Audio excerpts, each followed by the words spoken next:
Tak zdar.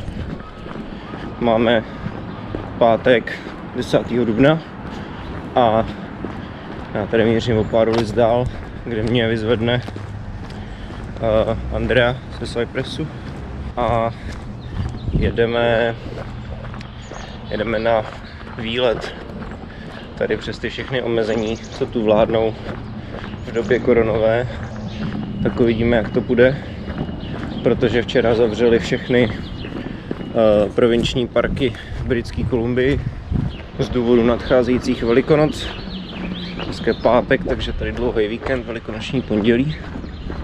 Takže z důvodu Velikonoc jsou všechny provinční parky uzavřený. To znamená, jsou to de facto všechny místa, kam se dá jet chodit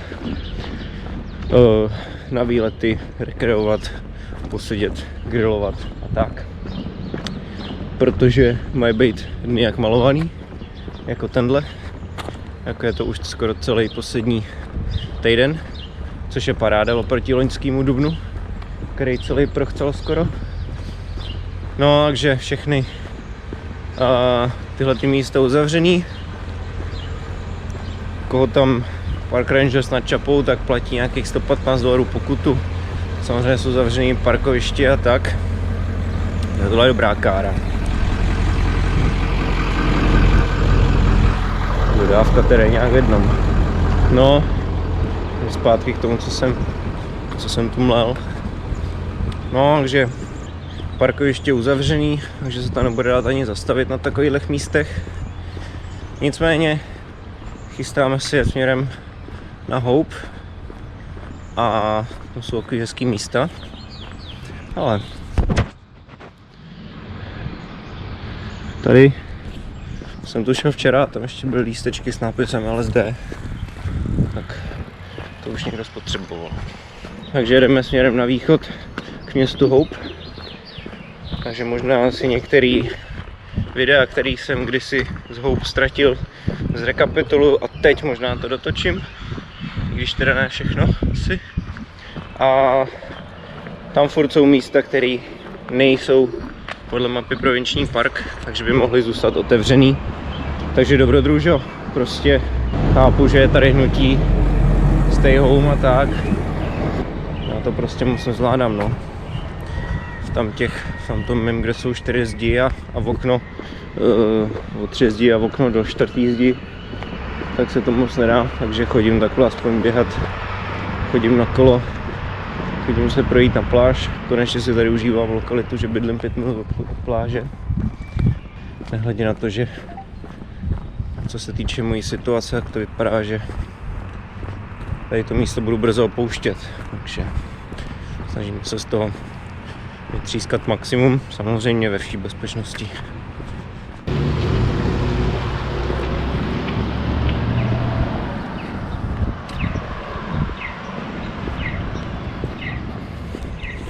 To je pohled.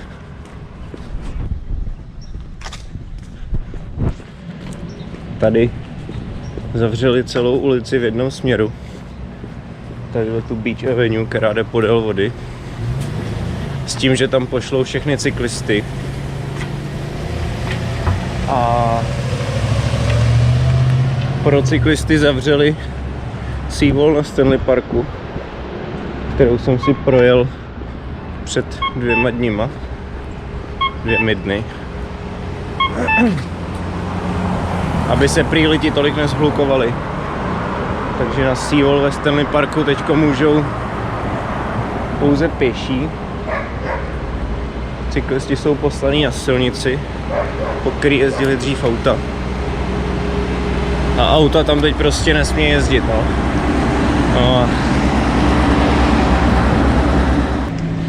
Jo, jinak ještě Vancouver tady zrušil někdy před týdnem parkování. Placený parkování, takže jste mohli bez permitu, bez povolenky zaparkovat kdekoliv. No a o týden později se zase zavedli, protože zjistili, nebo zavedli to tady pro oblast West End, což je skoro největší část downtownu, protože zjistili, že lidi asi by si tady přijeli na pláž, zaparkovali tu auta a šli si dát ven pohodu, no. Takže zase parkování na povolenky tady na West Endu zavedli. Takže jaký sranda, no.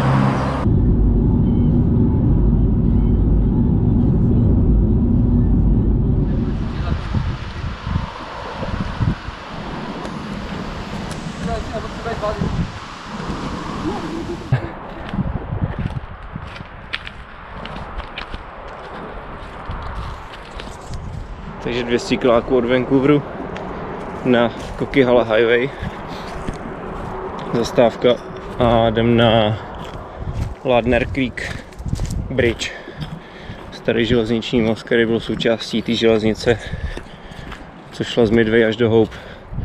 Takový to v Kelowně, ten Myra Canyon, Ottawa Tunnels, všechno byla jedna železnice. No a tady to bylo jako něco divočejšího, no, je ta cesta je taková divoká, je to neofiko, není to žádný park, takže se tady pořád beztrestně může chodit.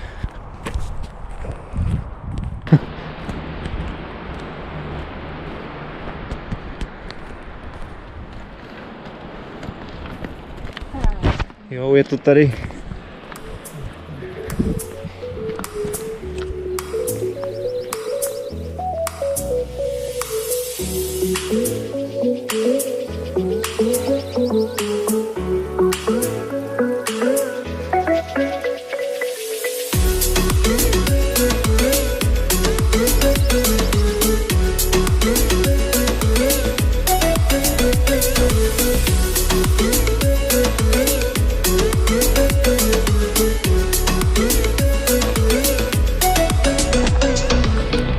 To lezem dolů, zhruba hodinku nám to zabralo, hodinku 20.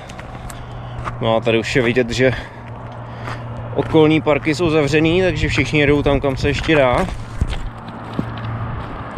Tady takhle 5 aut, další 2 ještě byly dole. Jinak podél řeky jsou rozbalený, jo, všude mají rozbalený kempování, velký auta s nástavbama, spacíma nebo stany okolo, 4kolkáři. Takže takhle tady jede doba koronová. No, krásný výhledy tady jsou.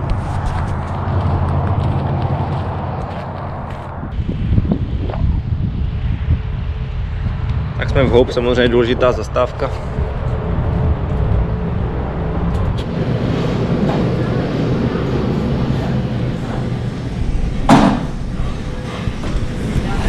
To je největší lednice, co jsem kdy viděl.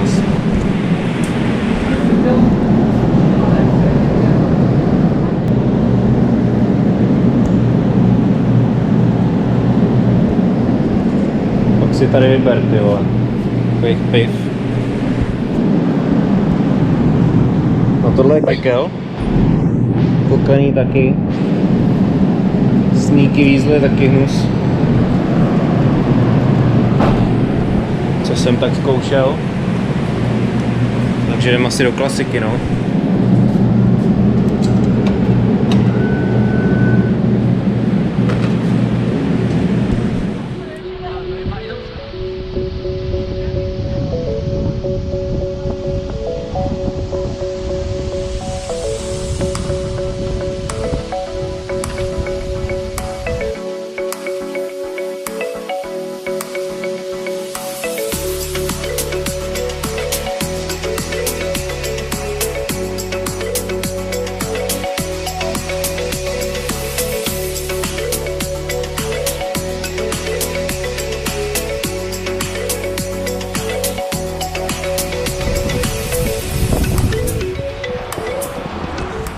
Do džungle na kopec.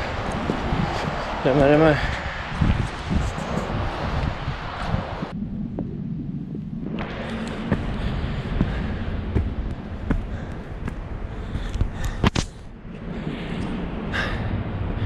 Je to náročný.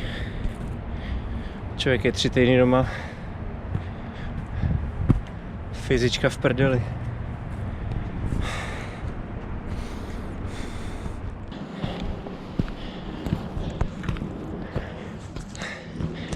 Ty vole, jsem zapomněl za ten půl rok, jak je to těžký, ale ježiš, mám to ještě dál.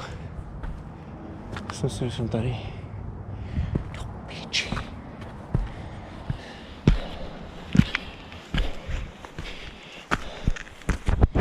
Tak až teď. Ty vole.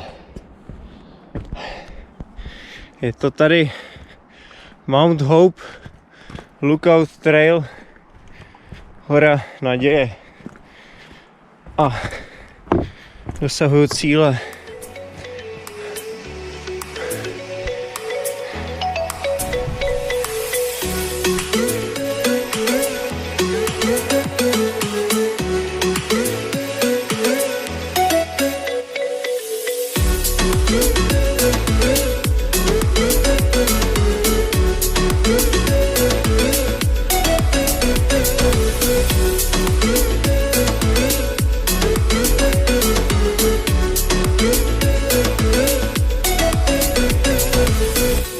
Zdeno!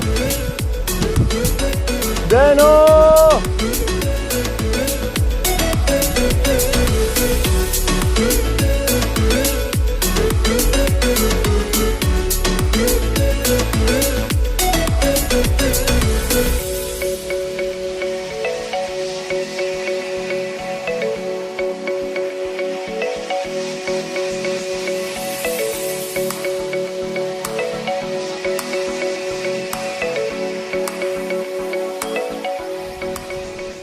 Takže ještě poslední zastávka v Harrison Hot Springs, což je běžně resort.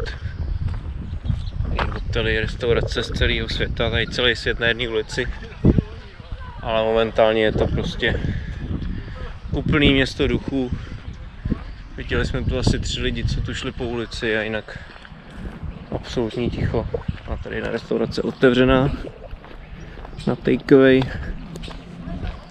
Ale jinak tady mrtvo, no. Pláže, cedule, že je tam uzavříno, že by se tam nemělo chodit. A zvlášť ne lidi, co nejsou místní. Takže tady zase porušujeme kanadský pravidla. Ale tak, co se dá dělat?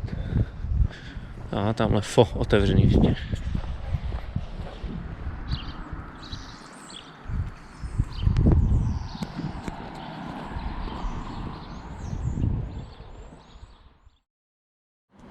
Tak čau, přicházím do Kycelána, kde teď parkuju auto. Po 2 pokusech o vykradení už to parkuju radši tady, protože ten downtown West End je špína. A včera zase jsem to tu zaparkoval, tak jsem se potom krásně svez domů posuděl autobusem. Jinak je to sem nějakých kolik? 25, skoro 30 minut. No a dneska jsem na to doplatil, protože sice je krásný, že autobusy tady teď jezdí zadarmo a smí se tam sedět vždycky na jedné sedačce z té 2 sedačky. Samozřejmě to bylo dneska plný, takže autobusák jenom projel, zamával mi pro nasranou a jel dál, no. Že samozřejmě stát se tam nemůže, takže do autobusu se vyjde nějakých 10 lidí, no. Takže procházka a teďko jedu zkusit někam pohajkovat. To je nádhera, ty barvy.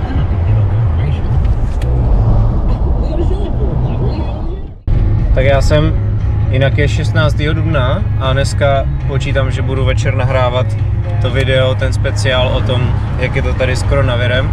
A tam jsem říkal, že Vancouver stih a že tu není žádný provoz. Tak to jsem se šeredně splet, protože už je zase provoz jak svině. Evidentně to lidi přestalo bavit doma a už zase všichni jezdí a provoz jako za starých časů skoro.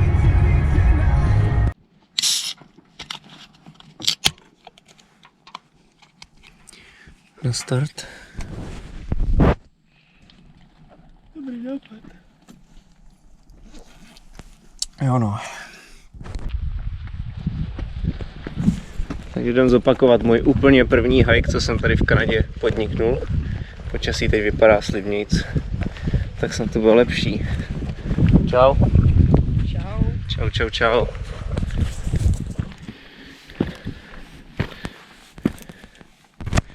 Jsem tady vypil melounový pivo. Docela dobře se potom jde. Je to zase boj. Co, žijeme furt? Sotva. Už tam skoro jsme. A dneska konečně něco uvidím.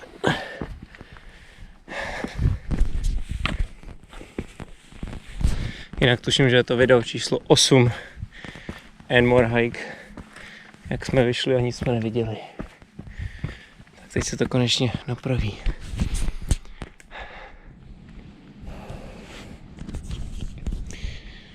Teda kondice v době koronové.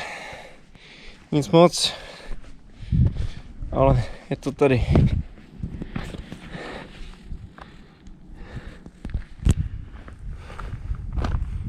Jsem se normálně splet. Bylo to celý ještě o kilometr dál. Ale už jsme tady. Zase to nebylo ono, ty vole. To už není možný. Ale teď už jsme kurva tady.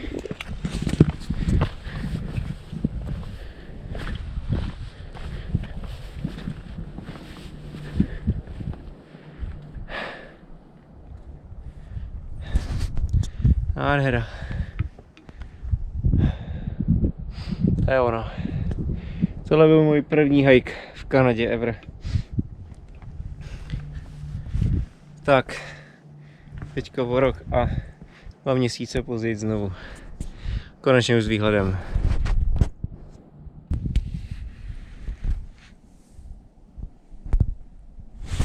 Tak to je 3. člověk, kterýho jsme za celý den tady potkali. A tamhle Vancouver. Takže paráda. Doba koronová a nejsou tady lidi. Co výhled dobrý? Mega. To je nadšení. Poprvé a naposled. Bylo to troška do kopce pre mňa, no. Trošku, no. Jsme kolik? 500 metrů nad mořem jsme. Ne, paráda. Půjdeme dolů.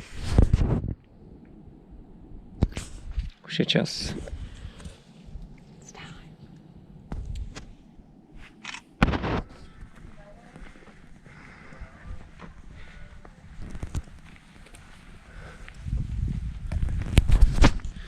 Trošku dlouhý to bylo, ale zvládli jsme.